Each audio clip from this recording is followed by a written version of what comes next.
Hello दोस्तों।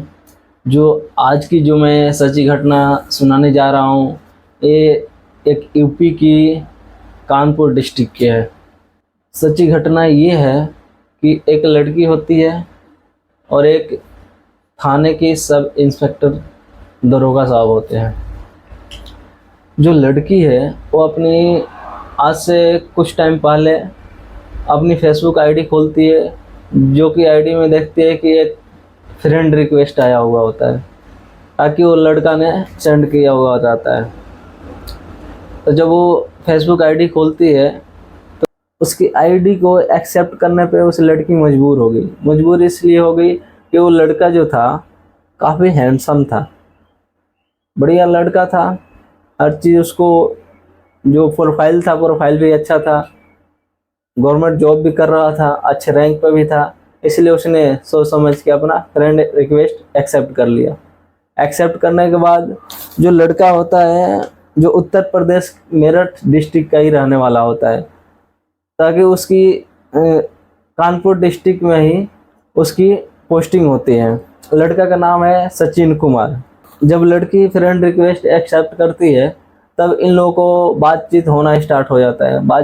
लड़की बुलाता है, मेल मिलाप होता है। फिर मेल मिलाप होने के बाद जब फर्स्ट टाइम लड़का लड़की से मिला तो लड़की माना कर रही थी कि नहीं, हम लोग दोस्त हैं, दोस्त के तरह ही रहेंगे, दोस्ती तक ही रहेंगे, आगे कुछ नहीं। तो लड़का ने बोला कि तुम टेंशन क्यों ले रही है, तुम घबराती क्यों हो, नाबालिग तो हो नहीं, ना तुम नाबालिग हो ना मैं हूँ, दोनों लोग बालिग हैं, बाकी और कोई दिक्कत नहीं है। बाकी लड़का ने लड़की को शादी का झांसा देकर अपने जाल में फंसाया। लड़की फिर भी विरोध कर रही थी, बोल रहे थे कि नहीं, ये सब सही नहीं है, जो भी चीज़ें हैं हमारे लिए सही नहीं है, हम लोग एक दोस्त हैं, दोस्त की तरह ही अपना रहेंगे। लड़का ने शादी का झांसा देकर लड़की को अपने जाल में फंसाया। फिर उसके बाद मिलना जुलना स्टार्ट हो गया। करीब 10 महीने तक लड़का लड़के से मिलता रहा, लड़की लड़का से मिलता रहा, मिलना जुलना स्टार्ट हो गया। फिर उसके बाद लड़की ने लड़के को किसी दूसरे लड़की के साथ देख लिया। देखने के बाद जब लड़की ने विरोध करना स्टार्ट किया तो लड़के ने लड़की को धक्का मार के भगा दिया। और जो लड़के के साथ जो गर्लफ्रेंड उसकी थी, उसने भी लड़की को बुरा भला बोला और उसने भी वहाँ से भगा दिया। भगाने के बाद फिर लड़की काफ़ी दुखी हुई, चिंतित हुई, ताकि लड़की के आगे पीछे कोई नहीं था। जो लड़की थी एक काफ़ी गरीब घर से बिलोंग करती थी, काफ़ी निचले स्तर से थी। तो लड़का का पिताजी भी नहीं थे, एक बूढ़ी माँ थी घर में, एक छोटी सिस्टर थी, बाकी और कोई नहीं था। तो काफ़ी सदमे में चली गई, काफ़ी टेंशन में चली गई कि मेरे साथ लड़का ने काफ़ी गलत किया। और शादी का भी झांसा दिया उसने, लेकिन उसने किया नहीं शादी। 10 महीने तक उसने सेक्सुअल संबंध भी बनाए लड़की के। फिर लड़की घबरा जाती है। घबराने के बाद फिर नज़दीकी अपने थाना में लड़की लड़के के ऊपर FIR करती है। FIR करने के बाद जब थाने वाले FIR लिखते हैं, FIR दर्ज करते हैं, करने के बाद जो FIR दर्ज करती है लड़की, उसको FIR को दबा दिया जाता है। इसलिए दबा दिया जाता है कि जो लड़का था एक थाने का इंचार्ज था, एक पुलिस वाले की बात थी, इसलिए पुलिस वालों ने इस मैटर को वहीं क्लोज कर दिया, दबा दिया गया। तो लड़की जाती है कमिश्नर के पास। कमिश्नर साहब का नाम होता है RK सोनी का, ताकि एक करीब फरवरी 2024 का ही बात होता है। लड़की जाती है, FIR दर्ज करती है। उन्होंने कमिश्नर साहब को सारी अपनी घटनाएं बताती है, सारी कहानी बताती है।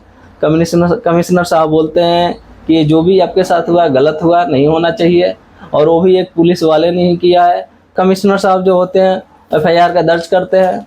दर्ज करने के बाद इंफॉर्मेशन देते हैं कि इसको जल्द से जल्द कार्रवाई को स्टार्ट किया जाए।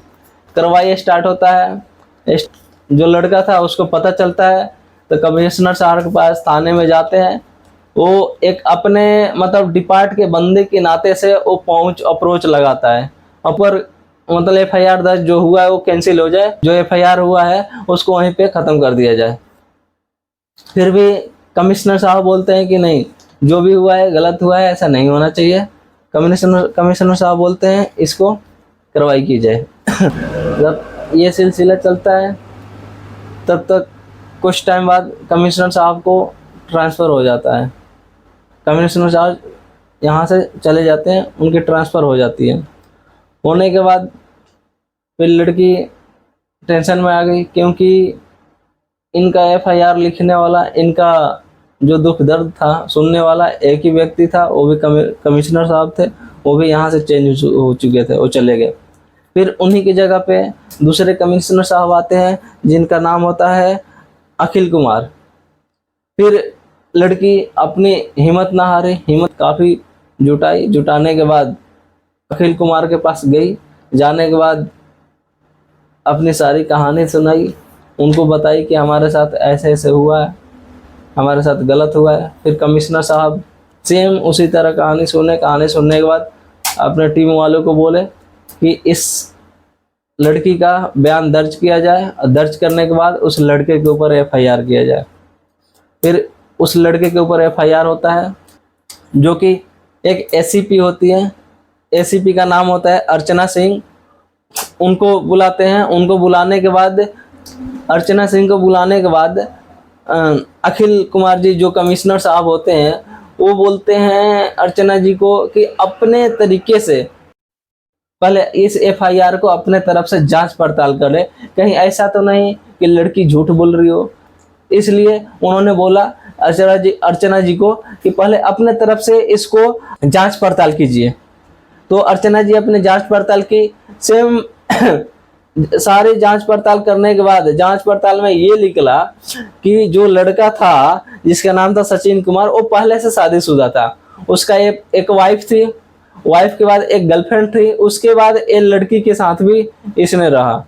लड़की को भी अपने शादी के झांसे दे करके लड़की को भी फंसाया, इसके साथ 10 महीने तक सेक्सुअल संबंध बनाया। बनाने के बाद उसके बाद इस लड़की को धक्का मार के भगा दिया।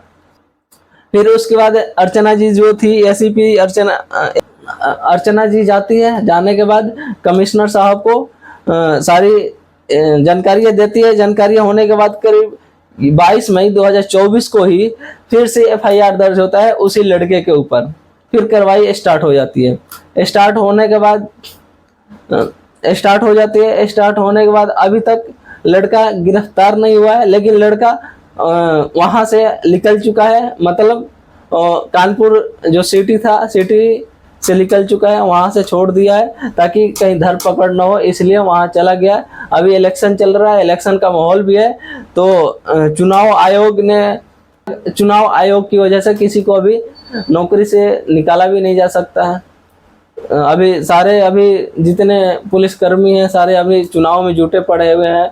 तो अभी इसका कार्रवाई चल रहा है, जांच पड़ताल अभी चल रहा है। देखते हैं कहाँ तक सही रहेगा, कहाँ तक इसमें धरपकड़ होती है, कहाँ तक सच्चाइयाँ निकलती है, कहाँ तक इसमें सबूत मिलता है, कहाँ तक इसमें सच्चाई है, कहाँ तक नहीं है। बाकी जैसे ही इंफॉर्मेशन मिलेगा, जैसे ही हम आप लोगों को बताएंगे। हमारा किसी का मकसद नहीं है दिल दुखाना, हमारा यही मकसद है किसी को समझाना है। बाकी इसी तरह के सच्ची घटना के साथ मिलते हैं नेक्स्ट वीडियो में। ओके, जय हिंद दोस्तों।